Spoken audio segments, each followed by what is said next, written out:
As with many great luminaries, Zora Neale Hurston wasn't truly appreciated until well after her death.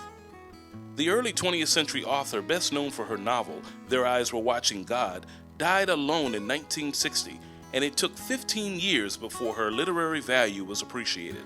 Zora Neale Hurston is not a national literary icon. Zora Neale Hurston is an international literary icon.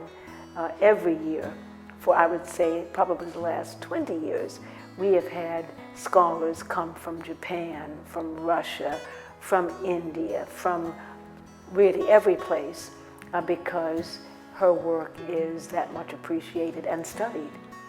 Hurston was rediscovered by Alice Walker, a writer for Ms. Magazine, best known as the author of The Color Purple. Walker wrote an article in 1975 about how she set out and discovered Hurston's unmarked grave in Fort Pierce, Florida in 1973.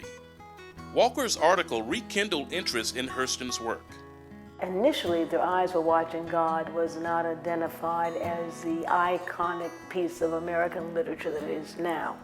There were some people who thought that Zora Neale Hurston was entirely too folksy. People like Richard Wright really berated in the strongest terms her writing. Wright, a prominent African-American author, and others' main complaint was that Hurston wrote using a dialect that wasn't flattering to Southern blacks.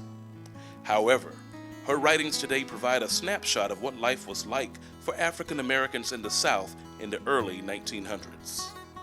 She takes the dialect, which many people have been afraid of, that she elevates that dialect into lyricism that up until her working with that mode of expression had not achieved the kind of classical beauty that she is able to bestow on it.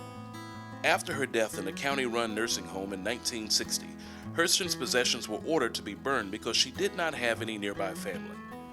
A St. Lucie County deputy who knew Hurston was able to arrive at the nursing home in time to douse the fire, engulfing her works and photographs. The damaged items were donated to the University of Florida, where they were restored to the best shape possible. They reside today at the George A. Smathers Library on the UF campus. Hurston is buried in the Garden of Heavenly Rest Cemetery in Fort Pierce.